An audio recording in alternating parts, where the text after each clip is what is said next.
Hello दोस्तों, स्वागत है आपका हमारे YouTube चैनल में। दोस्तों आज मैं आपके लिए बीएससी बीकॉम पार्ट फर्स्ट का जो ईवीएस का पेपर होने वाला है उसके कुछ इंपॉर्टेंट क्वेश्चन लेके आया हूँ। इससे पहले मैंने एक वीडियो डाल दिया है, उसमें मैंने 100 क्वेश्चन सॉल्यूशन के साथ पूरे करवाए हैं और यहाँ भी मैं 100 क्वेश्चन सॉल्यूशन के साथ पूरे करवाने वाला हूँ। इन दोनों पेपरों में से आपके लगभग क्वेश्चन कवर हो जाएंगे। तो ये टोटल आपके 200 क्वेश्चन है, इनको आप अच्छी तरीके से तैयार कर लीजिए। वीडियो को पूरा अगर आप देखते हो तो ये क्वेश्चन आपको उसी समय याद हो जाएंगे। तो इस वीडियो को बिना स्किप किए लास्ट तक देखें और चैनल पे नए हो तो चैनल को सब्सक्राइब जरूर कर लें। तो इससे पहले मैंने एक कंप्यूटर का भी वीडियो डाल दिया है, आपके आगे कंप्यूटर का पेपर होने वाला है तो कंप्यूटर के भी 100 क्वेश्चन डाल दिए हैं। अगर आपने उनको भी नहीं देखा है तो उसका लिंक भी आपको डिस्क्रिप्शन में दे रहा हूँ, वहाँ जाके आप देख सकते हो। इसका जो आपका कंप्यूटर का और पर्यावरण का जो पेपर पैटर्न है उस पर भी मैंने ऑलरेडी वीडियो बना के रखा है, क्योंकि आपका जो ये पेपर है आपका वो आप देख रहे हो कि सर 50 मार्क्स का होगा, तो 50 मार्क्स का नहीं होगा। ये पेपर आपका जो 100 मार्क्स का होगा, 2 घंटे का होगा। इसमें मैंने सारी डिटेल के साथ एक नोटिस आया था, तो उस नोटिस के बारे में मैंने सारी डिटेल उसके अंदर ले रखी है। तो उस वीडियो का लिंक भी आपको डिस्क्रिप्शन में मिल जाएगा, वहां जाके आप देख सकते हो। अब देखो हम क्वेश्चन स्टार्ट करते हैं। 100 क्वेश्चन मैंने पहले डाल दिए हैं, तो ये 101 से स्टार्ट कर रहा हूँ यहाँ पे, है ना। तो पहले वाले क्वेश्चन आप देख लेना और इनको सॉल्यूशन के साथ हम करते जाएंगे, तो ध्यान से देखना। देखो, शीशा मुख्यतः किससे हानि पहुंचाता है? तो शीशा किसे हानि पहुंचाता है? तो शीशा सबसे ज्यादा किसको हानि पहुंचाता है? मस्तिष्क को हानि पहुंचाता है। उसके बाद देखो 102 नंबर, अजैव अपघटनीय व्यर्थों को हटाने का सबसे अच्छा उपाय है। तो सबसे अच्छा उपाय क्या है आपका? पुनर्चक्रित करना। हालांकि देखो मैं क्वेश्चनों के आंसर देखने में पूर्ण सावधानी बरत रहा हूँ, फिर भी अगर कोई मिस्टेक हो जाए तो कमेंट बॉक्स में बता देना, उसको हम सही कर लेंगे। उसके बाद देखो अगला क्वेश्चन है, 2 अभ्यरित पारिस्थितिकी तंत्रों का क्षेत्र क्या कहलाता है? तो वो क्या कहलाता है? आपका इकोटोन कहलाता है। उसके बाद देखो अगला जो क्वेश्चन है, पारिस्थितिकी शब्द प्रतिपादित किया था। तो पारिस्थितिकी शब्द है वो किसने प्रतिपादित किया था? टेंसले ने प्रतिपादित किया था। उसके बाद देखो अगला जो क्वेश्चन है आपका 105, तो राजस्थान राज्य के राज्य वृक्ष, राज्य पक्षी और राज्य पशु हैं। अब देखो राज्य वृक्ष क्या आपका? खेजड़ी है। राज्य पक्षी क्या आपका? गोडावन है। राज्य पशु चिंकारा के साथ हम ऊंट भी लिखते हैं ना, ऊंट को भी राज्य पशु का दर्जा दे दिया गया है। उसके बाद देखो अगला जो क्वेश्चन आपका 106, पर्यावरण की संरचनात्मक और क्रियात्मक इकाई क्या है? तो पर्यावरण की संरचनात्मक और क्रियात्मक इकाई क्या होती है? आपकी पारिस्थितिकी तंत्र होती है। उसके बाद देखो अगला जो क्वेश्चन है, चरघातांकी जनसंख्या वृद्धि के लिए सूत्र है। तो इसके लिए सूत्र क्या होगा आपका? dn/dt = rn, मतलब ए आपका राइट आंसर हो जाएगा। उसके बाद देखो अगला जो क्वेश्चन है, तो विश्व एड्स दिवस मनाया जाता है। तो विश्व एड्स दिवस कब मनाया जाता है? 1 दिसंबर को मनाया जाता है। उसके बाद देखो अगला, कार्बन क्रेडिट क्या है? तो कार्बन क्रेडिट क्या है? यह कार्बन उत्सर्जन करने की अनुमति और उत्सर्जित कार्बन का अंतर है, मतलब आपका जो ए है वो राइट आंसर हो जाएगा। उसके बाद देखो अगला जो क्वेश्चन है, निम्न में से कौन से जैव उर्वरक हैं? तो जैव उर्वरक कौन कौन से हैं? देखो यहाँ पे आपका जो एजोटोबैक्टर, राइजोबियम और एजोस्पाइरिलिए, तो ये तीनों के तीनों मतलब आपका द आंसर है वो सही हो जाएगा। उसके बाद देखो पर्यावरण के संदर्भ में गंदा डजन शब्द काम में लिया जाता है। तो गंदा डजन शब्द है वो किसके लिए काम में लिया जाता है? 12 लंबे समय तक रहने वाले कार्बनिक प्रदूषक के लिए, मतलब आपका स है वो राइट आंसर हो जाएगा। उसके बाद देखो अगला जो क्वेश्चन आपका, कौन से वर्ष में वन्य जीव संरक्षण अधिनियम लागू किया गया? तो कौन से वर्ष लागू किया गया था? 1972 के अंदर। आपका स है वो राइट आंसर हो जाएगा। उसके बाद देखो अगला जो क्वेश्चन आपका, पर्यावरण संरक्षण अधिनियम भारत में लागू किया गया। तो ये कब लागू किया गया था? 1986 के अंदर। आपका ए राइट आंसर हो जाएगा। उसके बाद देखो अगला जो क्वेश्चन आपका एजेंडा 21 है, तो ये क्या आपका? 1992 रियो शिखर सम्मेलन, मतलब वह आपका राइट आंसर हो जाएगा। उसके बाद देखो अगला जो क्वेश्चन है, सिस्मोग्राफ मापने में काम आता है, मतलब सिस्मोग्राफ है वो किसको नापने की इकाई है? तो ये किसको नापने की इकाई है? आपकी भूकंप की इकाई है। उसके बाद देखो प्रभावशाली आपदा प्रबंधन निर्भर करता है, तो किस पे निर्भर करता है? देखो ये उपर्युक्त सभी हो जाएगा।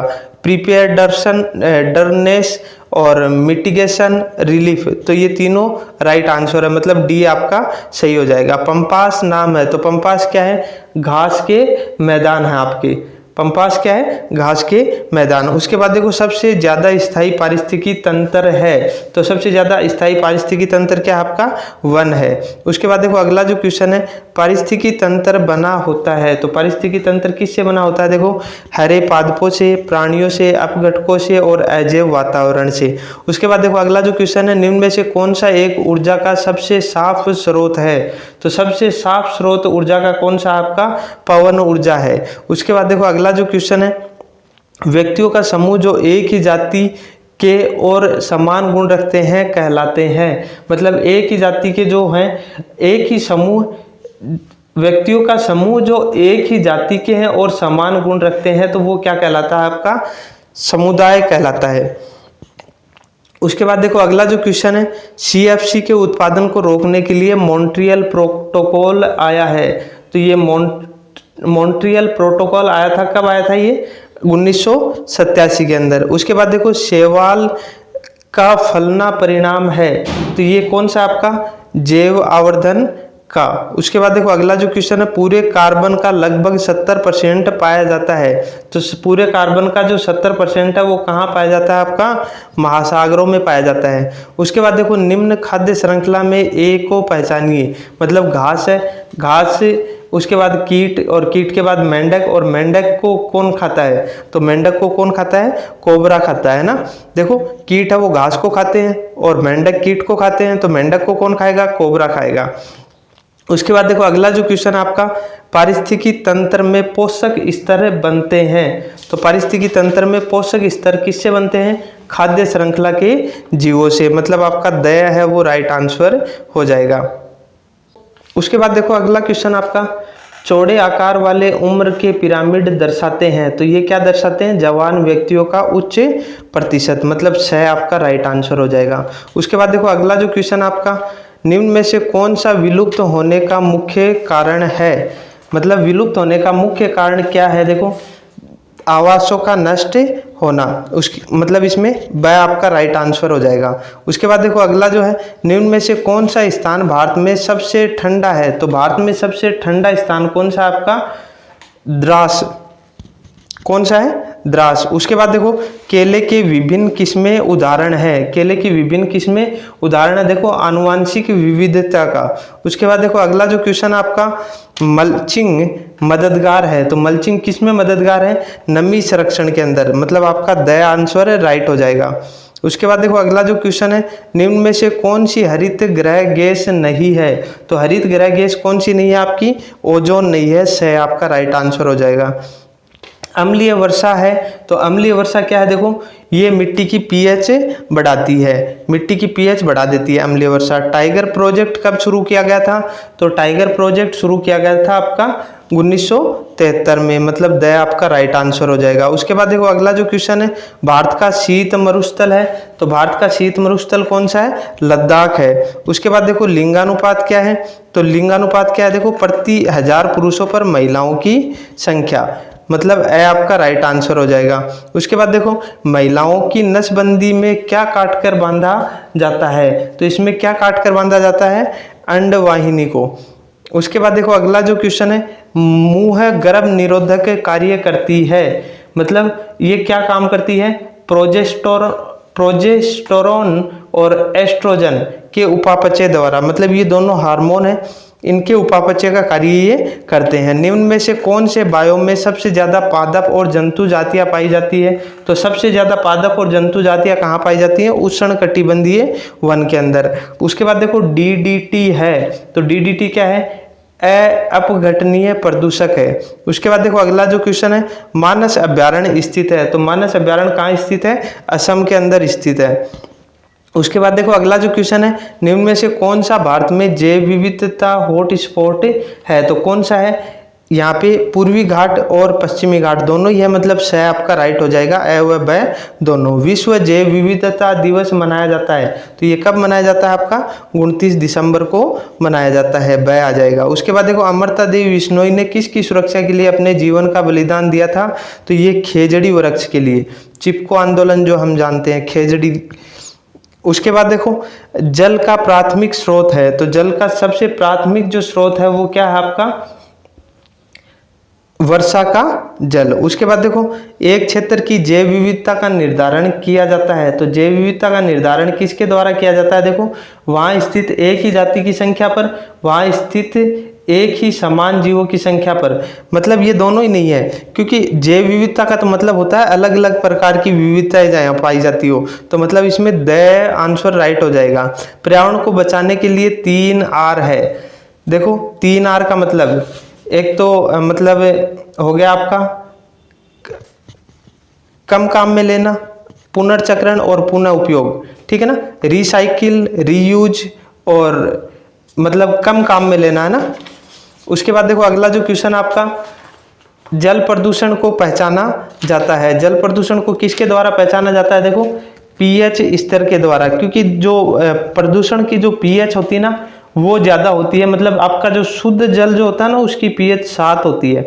उसके बाद देखो अगला जो क्वेश्चन है, लाल आंकड़ों की पुस्तक आंकड़े रखती है, तो किसका रखती है, देखो जो खतरे में पड़ी जातियां होती है, मतलब ऐसी प्रजाति जो खत्म होने की कगार पे है उनका लेखा जोखा जिस पुस्तक के अंदर रखा जाता है वो लाल आंकड़ों की पुस्तक, रेड डाटा बुक जिसको हम बोलते हैं। IUCN इसके रूप में भी जाना जाता है, तो IUCN किसके रूप में जाना जाता है, देखो यहाँ पे आपका world conservation union, second number का आंसर है आपका वो राइट हो जाएगा। उसके बाद देखो अगला जो क्वेश्चन है, प्राकृतिक आवास में उसी स्थान पर संरक्षण कहलाता है, तो प्राकृतिक आवास में उसी स्थान पर संरक्षण क्या कहलाता है, स्व स्थानीय संरक्षण, मतलब ए आपका राइट आंसर हो जाएगा।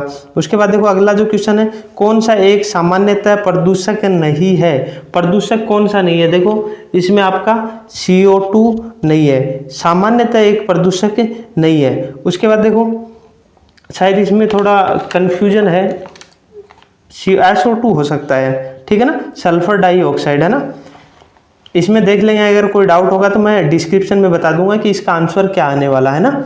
उसके बाद देखो अगला जो क्वेश्चन है, जेट प्लेन से उत्सर्जित होने वाला मुख्य एरोसोल प्रदूषक है, तो ये कौन सा एरोसोल प्रदूषक, क्लोरोफ्लोरोकार्बन। उसके बाद देखो इसमें द हो जाएगा क्लोरोफ्लोरोकार्बन। घरेलू व्यर्थ है, तो घरेलू व्यर्थ क्या है आपका, अपघटनीय है। उसके बाद देखो अगला जो क्वेश्चन है, वातावरण में किसकी सांद्रता बढ़ने से अम्लीय वर्षा बढ़ती है, तो अम्लीय वर्षा बढ़ने के लिए क्या जरूरी है, देखो SO2 और NO2, मतलब अपने वाले वो क्वेश्चन है उसमें थोड़ा ये SO2 ही आ सकता है ना। उसके बाद देखते हैं, डिस्क्रिप्शन में बता दूंगा उस क्वेश्चन में जो डाउट था उसके बारे में, है ना। प्रकाश रासायनिक कोहरे में नहीं होता है, तो प्रकाश रासायनिक कोहरे में नहीं होता है, तो इसके लिए देखो क्या हो जाएगा आपका CO2। उसके बाद देखो अगला जो क्वेश्चन है, भारत का जैव विविधता अधिनियम किस वर्ष संसद में पारित किया गया था, तो कब पारित किया गया था, 2002 के अंदर। उसके बाद देखो अगला जो क्वेश्चन है, कौन सा एक मानव द्वारा निर्मित पारिस्थितिकी तंत्र का उदाहरण है, तो मानव द्वारा निर्मित पारिस्थितिकी तंत्र का उदाहरण क्या है, एक्वेरियम, मतलब आपका ब राइट आंसर हो जाएगा। उसके बाद देखो लिटोरल क्षेत्र स्थित होता है, तो इसमें देखो कौन सा आ जाएगा आपका, नदियां आ जाएगा, नदियों में स्थित होता है। उसके बाद देखो निम्न में से कौन सा एक प्राथमिक उपभोक्ता है, तो प्राथमिक उपभोक्ता क्या होता है आपका, शाकाहारी, जो मतलब घास वगैरह खाते हैं। उसके बाद देखो सही मिलान को पहचानिए, इसमें देखो ये सी आपका क्योटो प्रोटोकॉल, जलवायु परिवर्तन, ये आपका राइट हो जाएगा। उसके बाद देखो अगला जो क्वेश्चन है, जल प्रदूषण का सूचक है, तो जल प्रदूषण का सूचक क्या है, ई कोलाई।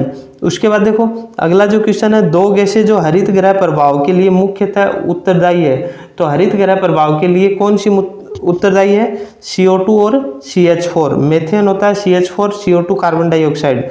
उसके बाद देखो लाइकेन की सहजीविता में निम्न में से कौन भाग लेते हैं, तो इसमें कौन भाग लेते हैं, शैवाल और कवक। उसके बाद देखो अगला जो क्वेश्चन है, 2011 की जनगणना के अनुसार भारत की कुल जनसंख्या है, सबको पता है 121 करोड़। उसके बाद देखो अगला जो क्वेश्चन है, कौन से राज्य में जनसंख्या घनत्व 2011 के अनुसार था, तो कौन से राज्य में है? बिहार के अंदर सबसे ज़्यादा जनसंख्या घनत्व है। उसके बाद देखो कौन से राज्य में निम्नतम लिंगानुपात 2011 की जनगणना के अनुसार है, तो निम्नतम लिंगानुपात है वो कौन से राज्य में है? हरियाणा में। सबसे कम है हरियाणा में। उसके बाद देखो भारत में जनसंख्या घनत्व क्या है? 2011 की जनगणना के अनुसार जनसंख्या घनत्व कितना है? 382 व्यक्ति प्रति वर्ग किलोमीटर। उसके बाद देखो चिपको आंदोलन संबंधित है, तो चिपको आंदोलन के बारे में भी देखा था हमने, खेजड़ी बचाने वाला जो था, तो पर्यावरण संरक्षण के लिए। उसके बाद देखो मैथुन के द्वारा HIV संक्रमण फैल सकता है, तो ये देखो किसमें फैल सकता है? इसमें देखो आपका आदमी से महिला में, महिला से आदमी में, महिला से महिला में, मतलब सारों में फैल सकता है। मतलब मैथुन के दौरान कोई भी हो, आदमी हो, पुरुष हो, कुछ भी हो, सब में फैल सकता है। संक्रमित व्यक्ति से HIV फैल सकता है, तो किसके द्वारा? खून से फैल सकता है। उसके बाद देखो HIV है एक, मतलब HIV क्या है? एक वायरस है, जीवाणु है या कवक है, ठीक है ना? तो HIV क्या है? कि वायरस है। उसके बाद देखो अगला जो क्वेश्चन है, निम्न में से कौन सा एक SO2 प्रदूषक का उत्तम सूचक है? तो उत्तम सूचक कौन सा है इसमें? लाइकेन, आपका सह हो जाएगा, ठीक है ना? उसके बाद देखो जल प्रदूषण में मिनीमाता बीमारी होने का कारण है, तो मिनीमाता बीमारी है वो किसके कारण होती है? पारा के कारण, HG जो होता है उसके कारण। उसके बाद देखो अगला जो क्वेश्चन BOD का अर्थ है, तो BOD का अर्थ क्या होता है? बायोलॉजिकल ऑक्सीजन डिमांड, मतलब वह आपका राइट आंसर हो जाएगा। उसके बाद देखो ध्वनि को ध्वनि मापी में मापा जाता है, इसकी इकाई क्या है? ध्वनि नापने की जो इकाई है वो क्या आपकी? डेसिबल है। उसके बाद देखो अगला जो क्वेश्चन है, सीमेंट फैक्ट्री में काम करने वाले मजदूरों में क्या होने की संभावना ज़्यादा है? मतलब कौन सी बीमारी होने की संभावना ज़्यादा है? तो साइटोसिलिकोसिस, ये बीमारी सबसे ज़्यादा होने की संभावना है। निम्न में से कौन सी गैस वातावरण के तापक्रम को बनाए रखने में मुख्य भूमिका निभाती है? तो कौन सी गैस रहती है? Carbon dioxide. उसके बाद देखो मानव एवं बायोस्फीयर प्रोग्राम सबसे संबंध है, तो ये कौन सा संबंध है?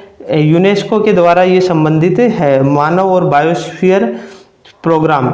उसके बाद देखो अगला जो क्वेश्चन, मानव वातावरण पर 5 से 16 जून तक सम्मेलन हुआ था, तो ये कहाँ हुआ था? स्टॉकहोम में हुआ था। उसके बाद देखो अगला जो क्वेश्चन है, कणीय प्रदूषक है, तो कणीय प्रदूषक क्या आपका? देखो वातावरण में छोड़े हुए छोटे ठोस कण, मतलब आपका राइट आंसर हो जाएगा।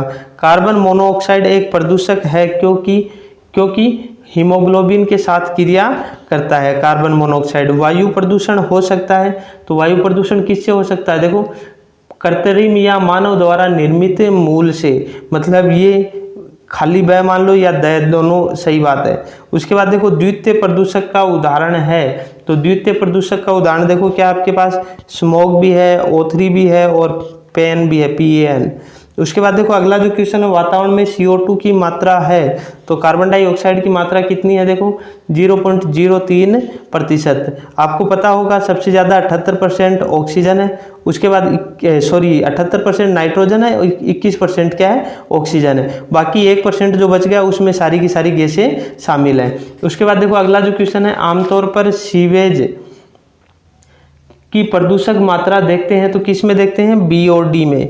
उसके बाद अगला जो क्वेश्चन है, निम्न में से कौन सी एक हरित गृह गैस है? तो हरित गृह गैस कौन सी आपकी? मीथेन। उसके बाद देखो अगला क्वेश्चन है, हम और हमारे चारों ओर को कहते हैं, तो चारों ओर का जो वातावरण है उसको हम क्या कहते हैं? पर्यावरण कहते हैं। उसके बाद देखो अगला क्वेश्चन है, ओजोन परत के ह्रास से कौन सी किरणें पृथ्वी से टकराती है? तो कौन सी किरणें टकराएंगी? पराबैंगनी किरणें टकराएंगी। उसके बाद देखो ताजमहल की क्षति हो सकती है, तो ताजमहल को नुकसान कौन सी वजह से हो रहा है? SO2 सल्फर डाइऑक्साइड से। उसके बाद देखो शोर है, शोर क्या है? देखो अवांछित आवाज़, ठीक है ना, मतलब जो कानों को सहन नहीं हो सके, तो वो क्या है? शोर है। उसके बाद देखो अगला जो क्वेश्चन है, थॉमस मोल्थस के अनुसार मानव जनसंख्या बढ़ती है, तो मानव जनसंख्या किस हिसाब से बढ़ती है? देखो चरघातांकी अनुपात में बढ़ती है। उसके बाद देखो निम्न में से कौन सा एक अनवीकृत स्रोत है? तो अनवीकृत स्रोत कौन सा है? देखो आपका कोयला, क्योंकि ये दोबारा से मतलब और ज़्यादा पैदा नहीं कर सकते हम, जितना है सीमित मात्रा में वो ही रहेगा। उसके बाद देखो इसको दोबारा से मतलब जैसे एक बार काम में ले लिया दोबारा से इसको यूज नहीं कर सकते। उसके बाद देखो अगला जो क्वेश्चन है, ऊर्जा का प्रवाह है। तो ऊर्जा का प्रवाह है, देखो ये एक दिशा में एक चक्रीय, तो इसमें क्या हो जाएगा, ऊर्जा का प्रवाह क्या होता है, एक ही दिशा में होता है। उसके बाद देखो लिग्नाइट, बिटुमनी और एंथ्रासाइट किसके प्रकार हैं, तो ये कोयले के प्रकार हैं, ठीक है ना। लिग्नाइट, बिटुमिनस और एंथ्रासाइट है ना, तो ये कोयले के प्रकार हैं। उसके बाद देखो अगला जो क्वेश्चन है, पारिस्थितिकी पिरामिड जो हमेशा सीधे होते हैं, तो ये क्या होते हैं, देखो ऊर्जा के पिरामिड होते हैं जो एकदम सीधे होते हैं। उसके बाद देखो एक को दूसरे द्वारा खाने का घटनाक्रम पारिस्थितिकी तंत्र में कहलाता है। तो पारिस्थितिकी तंत्र में अभी देखा था हमने एक क्वेश्चन, खाद्य जाल, जहाँ पे मतलब घास था, घास के बाद कीट, कीट के बाद मेंढक, मेंढक को कोबरा खा रहा था, तो ये क्या कहलाता है, आपका खाद्य जाल कहलाता है। उसके बाद देखो जैव विविधता में हानि का प्रारंभिक कारण है, तो जैव विविधता में हानि का प्रारंभिक कारण क्या, आपका खनन गतिविधियां हैं। उसके बाद देखो अगला जो क्वेश्चन, एक स्थान की पहचान करने के लिए सूचना प्रणाली उपयोगी है, तो कौन सी सूचना प्रणाली उपयोगी है, CIS है।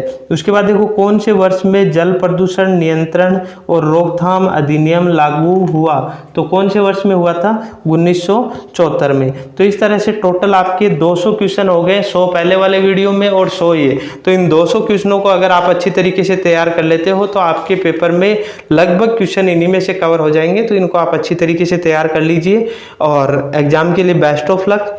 और मैं आपको बता दूं कि आपके लिए मैं कंप्यूटर के और 100 क्वेश्चन डालने वाला हूं, वो भी जल्द डालने वाला हूं, तो उनको भी आप अच्छी तरीके से देख लेना, क्योंकि पीछे जो आपके BA के जो पेपर हुए थे उनमें भी लगभग इन्हीं में से क्वेश्चन आए थे, और उम्मीद यही करता हूं कि इस बार भी आपके इन्हीं में से क्वेश्चन आएंगे।